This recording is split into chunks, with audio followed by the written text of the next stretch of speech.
Namo tassa bhagavato arahato samma sambuddhassa.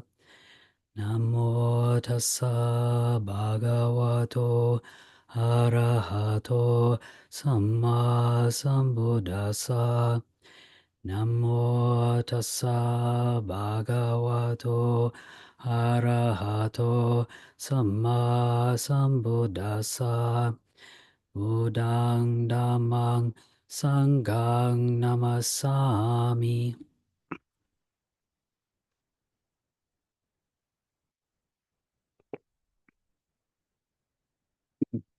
So I'd like to start by welcoming everyone this evening and offering my greetings. It's nice to see so many people coming out this evening. So in the suttas, there's this very famous monk from the time of the Buddha, kind of one uh, bit of a controversial character, but he's become quite a beloved one. And his name was Angulimala. And that's not his actual name. His name is Ahingsaka, but Angulimala is actually his serial killer name because before this monk became a monk, he was a serial killer. And so you've got a lot of his story about him in the suttas and also in the commentaries. They fill out more of the story. So he was a bandit living and attacking people along the highways. And his name was Angulimala, which means finger garland. So mala is like the mala beads people use. It's a garland. So what he'd do is after he'd kill people, he'd cut off a finger and wear it around their neck, one from each person, his little trophy from each one. And he was quite the notorious. He was known all throughout the country because of how brutal he was.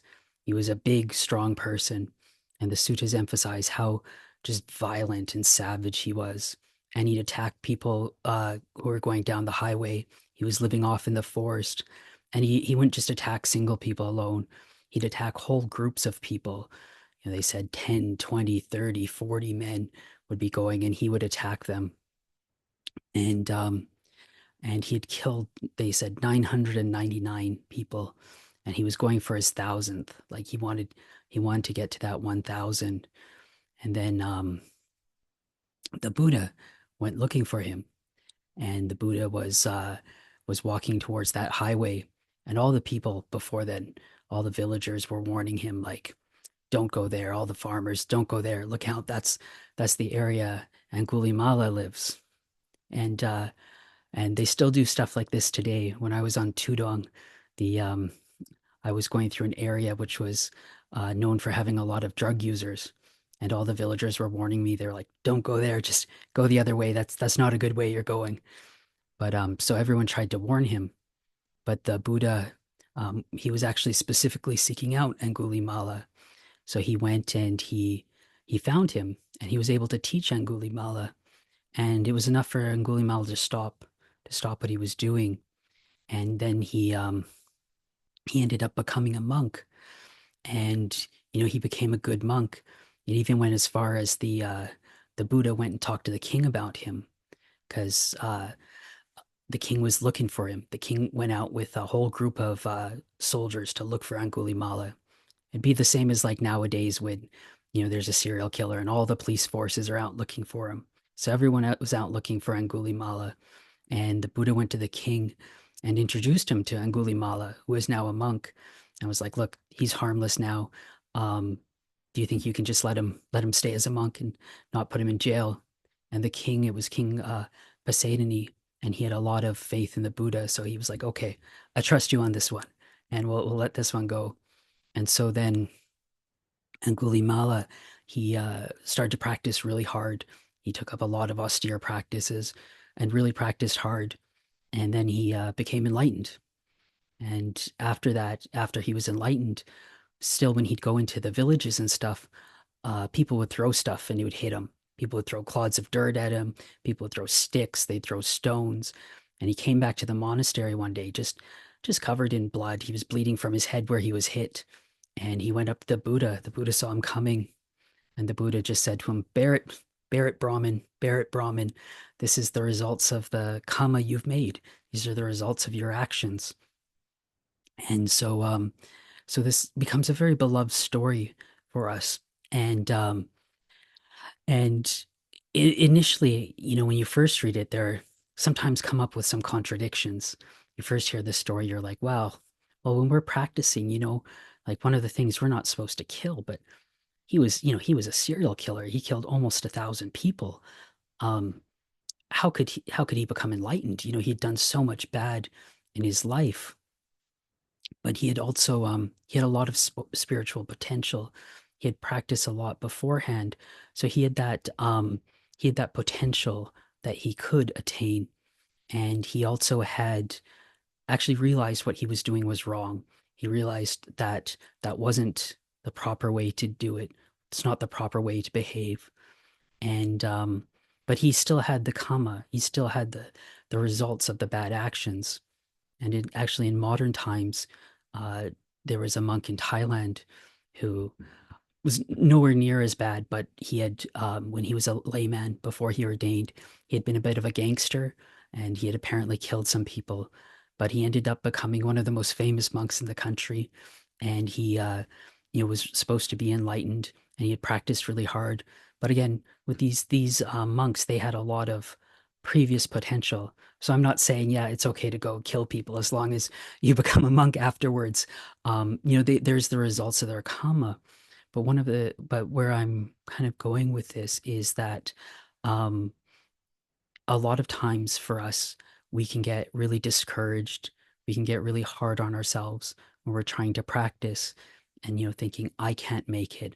I can't do it, and we can really be unforgiving with ourselves of stuff we've done in the past. Oh, I did this one bad thing back when I was a teenager or, back when I was younger, and, I'll never be able to advance because of that. But you can see even a notorious serial killer of the time was able to advance and was able to become enlightened. And so us too, we do have these abilities, we do have these potential to do it. But we just have to learn how to not be hard on ourselves, to encourage ourselves to practice more.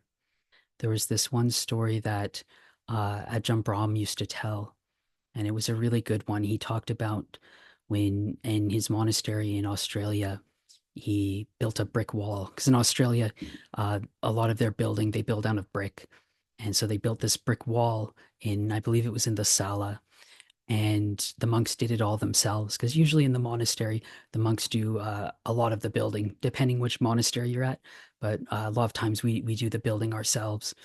And he had laid all the bricks for this brick wall. But he did a terrible job on two of them. Two of them, or not even terrible job, just not good. Two of them were a little crooked, weren't put in right. So whenever he'd look at the wall, he'd see those two bricks, and people would come in and say, "Oh, this is a nice sala, nice meditation hall. You guys did it yourselves." He's like, "Yeah, but you look, those two bricks up there are done wrong." And then finally, he was telling that to someone, and the person said to him, "But Ajahn Brahm, the other 998 bricks were done well." And it hit him, and it was a really good teaching and learning experience for him. Because with a lot of us, we focus on those little things we've done wrong. We forget about everything we've done right, and we really focus on what we've done wrong. And we can get really tough on ourselves and the way we speak to ourselves in our internal monologue. We would never talk to other people like that. It would sound absolutely absurd, and we'd sound like an abusive person if we talked to other people the way we talk to ourselves, or if we were as unforgiving with other people as we are for ourselves. A lot of times, we do something, someone does something wrong to us, and we can be very quick to forgive them. But we do this if we did the same thing, we wouldn't forgive ourselves, and we'd always be hard on ourselves for what we've done.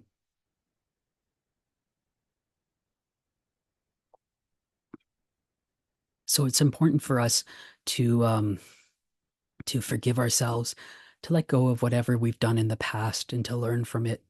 because the past is already gone. We can't change the past. All we can do is change our actions in the present to affect our future. So, um,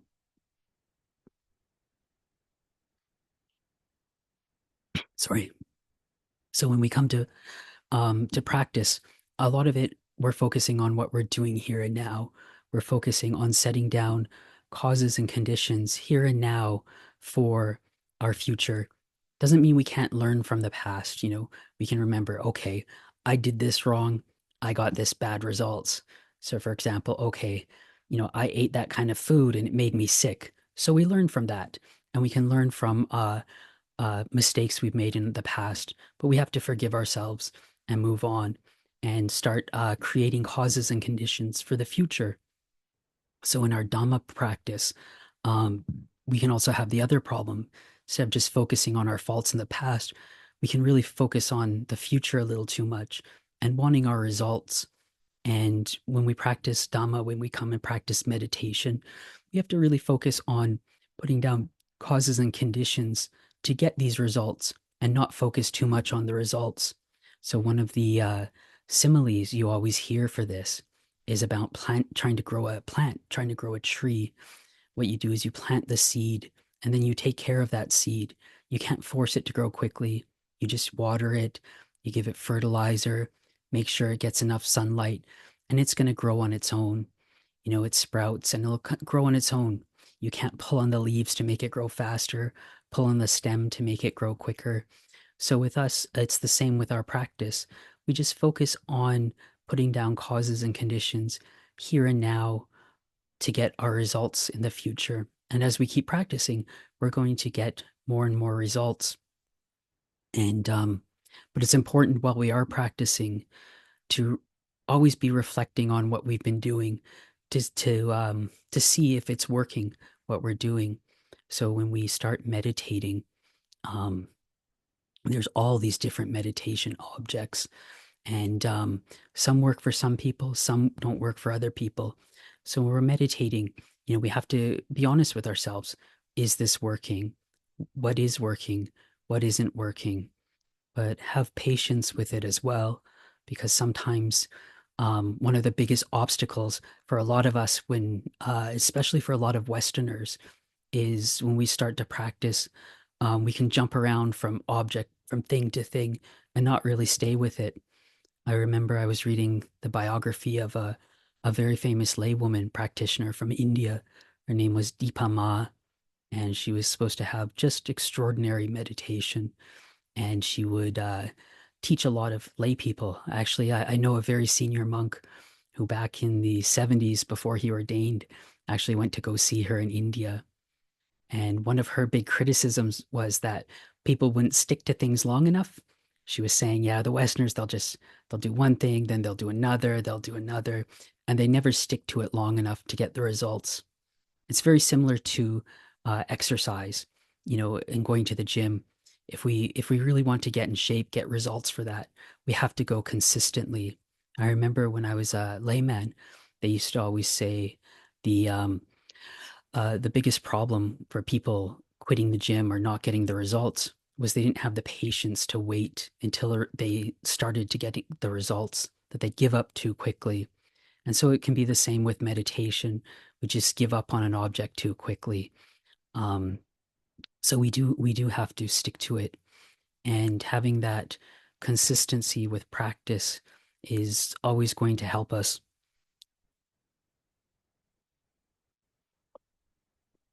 One of the things with as a layperson, it can be a little more difficult because of just how busy your lives are.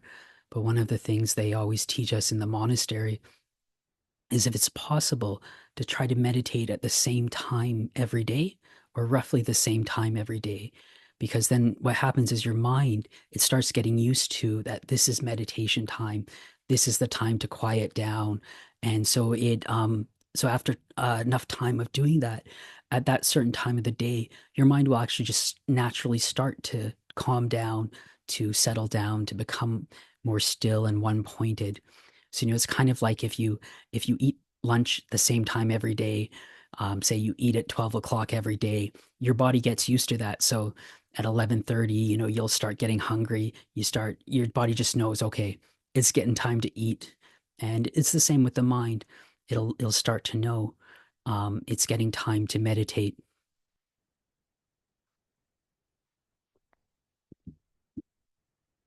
So so it's really good for us to keep up this consistency in practice and to really keep encouraging ourselves in practice, because most of the obstacles that are going to come up are all obstacles in our own mind. It's the mind. When I was up a cow at Wat Pananachat, I was like a 8 precept layman living at the monastery, and I was getting ready for my novice ordination. There was this another other Pakau, and we were friends, and we were going to be ordaining together. And we had this very, very senior Western monk come and stay, and he was this really like hardcore forest monk. He barely owned anything, just lived alone in the forest for decades. And he still does. He's about 80 years old, and he just super like alone in the forest, really austere. And this other Pakal was asking him, was like, "Oh, Ajahn, we're about to ordain. What advice can you give us for ordaining as monks?" And all he said was, "The mind is a tricky thing." And so it was really great advice for us, because the mind can start to trick us, and it can start to say, "Okay, it's time to take a break, time to take a rest." And it's very easy to fall for it. So when I first went to Wat Pananachat, there was a different abbot at that point, and his style was this real just develop your meditation, develop your samadhi. So it was a very, very quiet monastery, very strict, but very quiet. And there was no morning there was no group practice at all. There was no morning chanting, no group meditation. You just go on your alms round, you do some, have the meal, do some chores, and then there was an afternoon tea time. And that was it for the whole day. But the bell would still ring at 3 o'clock every morning, like it does now. And I get up at 3 o'clock. I was just 21, so I was quite young, undisciplined teenager at the time. And I in the morning, and I wasn't very good at meditation. I was still very new to meditation, so it was quite difficult. And I'd wake up every morning, and 3 o'clock, I'd get up, light a candle, and I'd sit meditation. And then, after a little bit, I'd start thinking, oh, my back's getting a little sore. I think I'll maybe just lie down for a couple of minutes, just to rest my back. I'm not going to sleep at all. I'll just rest my back for a couple of minutes. And I'd fall asleep and wake up a couple hours later, time for alms round. And the mind just kept tricking me with that. And so you have to be aware when the mind's going to trick you like that. So so it's good to know your mind, know when it's going to do this, and be ready for it. So for something like that, if you find that, say in the morning, you're same idea, you're just tired, difficult to sit, you just want to lie down, it's great to get up and do walking meditation.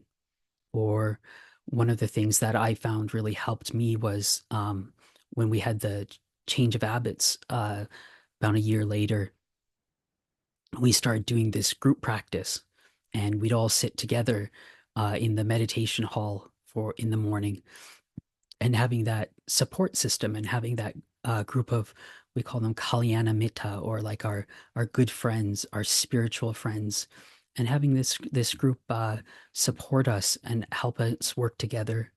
And Lumpur Biek used to always say that's why Ajahn Chah had us practice together and had us do this together, because we support each other. He was saying, in the old days, like the old disciples of Lumpur Mun, the first generation of the modern forest tradition in Thailand, he said a lot of them could just go out and, right after they ordained, go out and sit in the forest and meditate for 5 hours on their own, no problem, without moving. But he said, but we're not like that. We're not like the old generation. So we have to support each other and help each other out. So I would like to offer that as a bit of reflection for this evening.